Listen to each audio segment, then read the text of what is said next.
Hey everyone, it's Riley. I'm doing a 8-month update on testosterone for you guys. Honestly, for changes, I haven't really had a whole lot. I'm not really sure, but I feel like my voice has dropped a little bit since my maybe 6 months. But yeah, I haven't really had a whole lot of changes. Like my facial hair is actually coming in a little bit more. If anything, it's still a slow process, but overall, my changes have been kind of like the same. But I have a whole bunch of questions for you guys, so I'll just get right to it and answer any other questions that you guys have already given me. What's the biggest change you've noticed? Overall, I've noticed, I think the biggest thing, which I was like kind of expecting but also shocked about, was like my mass, like in my shoulders, my body structure. I do expect changes that way. I don't know, it's kind of like interesting because, most of my shirts that I wore before taking testosterone barely fit me or don't fit me at all. So that was kind of interesting. And even like when I was off from, my top surgery for a month, like I didn't really work out even after I wasn't working out all that much right away, but I still gained a bit of mass, so, I was kind of shocked. The only other thing I think that, has been a big change is my voice. Even though, sometimes I still feel like it's somewhat on the feminine side, it definitely has dropped since, my pre-T videos. Next question is, do you take a hormone blocker, which is estrogen blockers? No, some people do. I don't know. One, I think here, where I am anyways, depending on your age. So most people who I think are maybe like, say, 17 and under, because they're still in their teen years, they are sometimes required to do estrogen blockers to help, slow the process of the puberty, because they're still going through it. But most people that I know that are maybe like 18, 19 and older don't take estrogen blockers, but it also does depend on your endocrinologist. But for mine, you didn't have to take it. So the only thing I'm doing is testosterone, and that's it. Next question is, when did you see the changes happening? This person said they were had been on T only for 2 months. Their dose, I think, in the beginning was 0.25, and they just raised it to 5. I know for a friend of mine, like if you're at 0.25, that is kind of on the low side. But some endocrinologists start lower, which is usually 0.25 to start, and then within the next first month or two, they will raise it, because if depending on your age, they will start lower. That way, your body will naturally transition, and it's like going through puberty. Whereas I am a little older. I'm 24, almost 25. So starting at a low, like I did start lower, but not at that low, a low dose, because my body has already went through puberty. So. But yeah, for changes for me, I think I started noticing some changes within the first, I think, week or two, depending on what it was.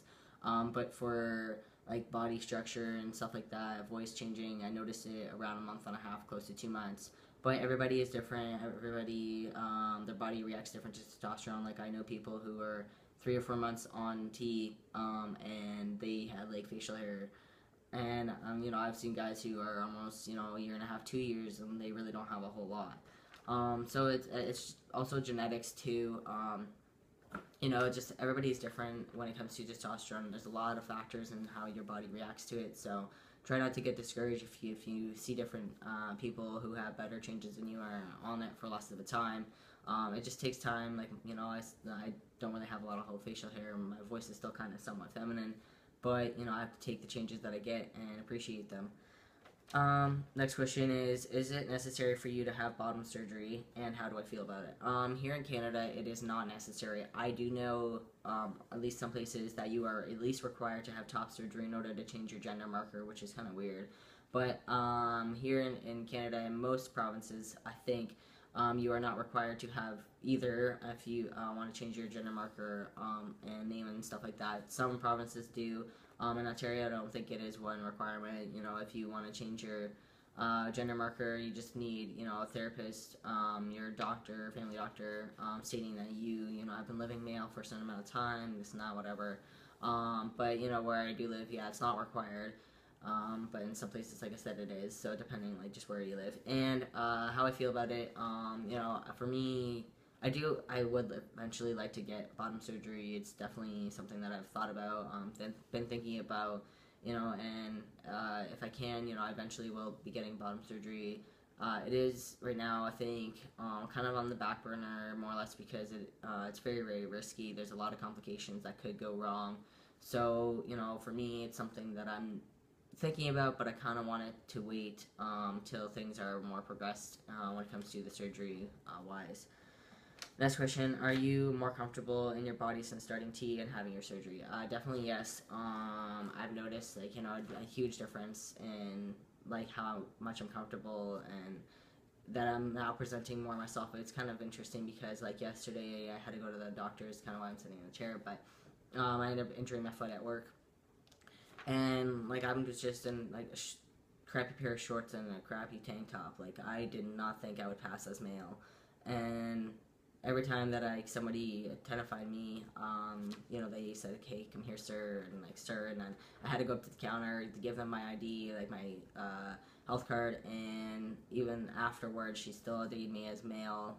So it was kind of interesting, just being able to pass, even when I'm not really thinking about it, and even still, I don't think I do at some points, like depending on what I'm wearing.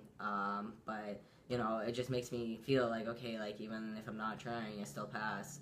So, it's made me more comfortable and a lot more sociable when it comes to people. Like I went out with a couple friends a couple weekends ago, and the people who did know didn't say anything, and the people who didn't know, I passed apparently the whole entire night.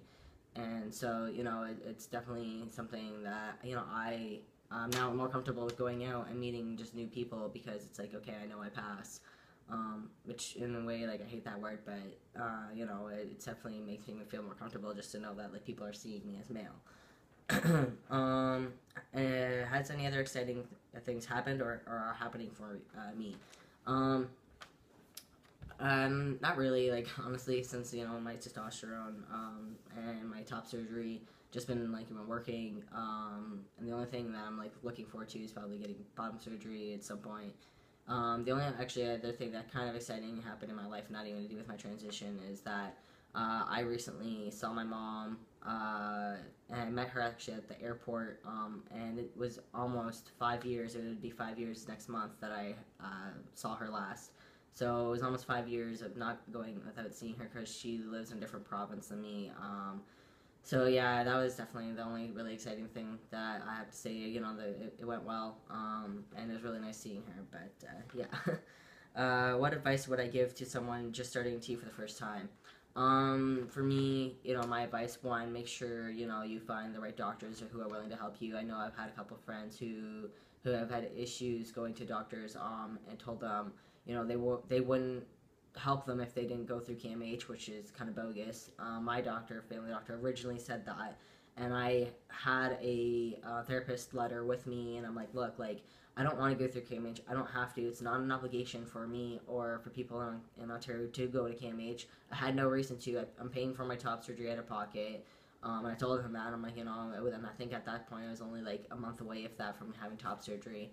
So there was no reason for me to go through KMH, and I'm like, as long as I have a therapist letter that it has the credentials to give me a letter, there should be no reason for me to. So I was like, if you're not willing to help me, I'll go somewhere else, kind of thing.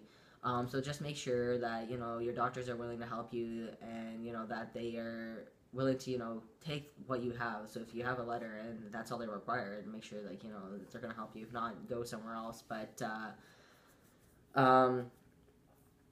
also make sure that, like, if you're safe, like, I don't know, maybe your family doctor can help you. Just make sure that they know the right process, the levels that your, like, blood work and stuff is supposed to be at. Because, my family doctor was willing to help, but he didn't know what my levels were at, so he just gave me a letter to go to somewhere else to get the help. So, and make sure also, like, I did a lot of research beforehand to make sure I knew, like, what the effects of testosterone was. The process that I had to go through, kind of, which helped me a lot to know everything that I had to do when it came to, trying to find, the right doctors or what to expect after just taking testosterone and stuff like that. So, just do some research, hopefully, find the right doctor for you, and yeah. And the last question is like the types of tea that there are, and if I if you have to worry about medical stuff, there's a couple of different types of testosterone where I am. Same within the States. Like, I know there's depot testosterone. There's then also the testosterone I'm taking, which I can't remember the name of it right now. But they're all the injection kind. So there's like through needles. That's one, and then two, there's the gel. And I think it's like androgel or something. I can't remember the name of it, but they get this gel, so you just like rub it on. I think you have to do that once a week, if I'm not mistaken. Maybe sometimes more than that, depending on your dose. I don't really know. And then there's also the pills.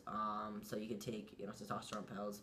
So there's three types of ways to take testosterone, not just one. A lot of people do want to do the injections because, it does affect you a lot quicker than doing the gel or the pills, but some people have had better luck, I've seen, on the gel or the pills. So, like I said, it depends on everybody, and it depends on what you are comfortable with. Some people are honestly terrified of needles, so they will go to the gel or the pills. Some people can't swallow pills, so, they're it's either the gel or needles. Like, it depends on what you want and what you're comfortable with. So look into it and like what you think would be best for you, but there are different kinds.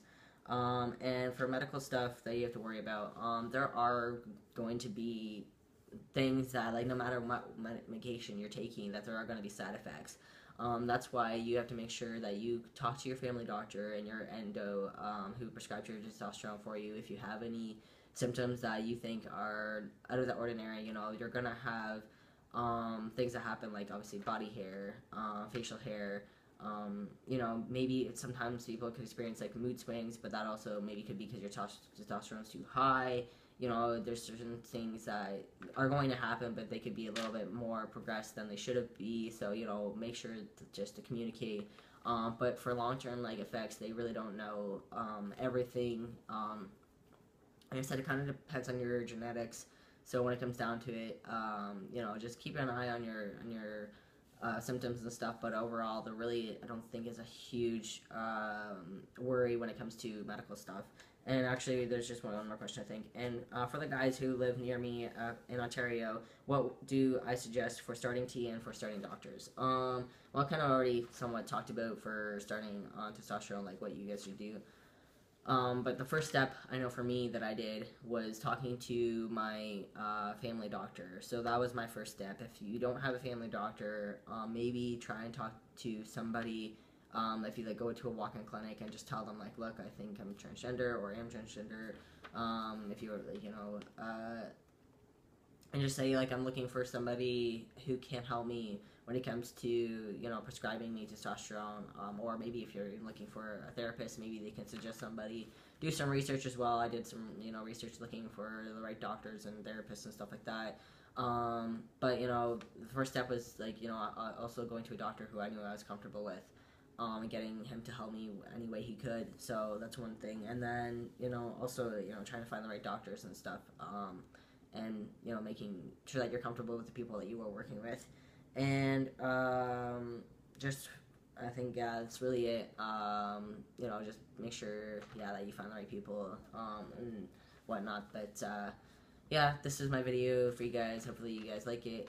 Hopefully I'll be doing another update video soon, or if you guys have any questions or comments or videos that you guys would like me to talk about or make or whatever, just comment. And yeah, hope you guys have a good day. Love you guys. Bye for now.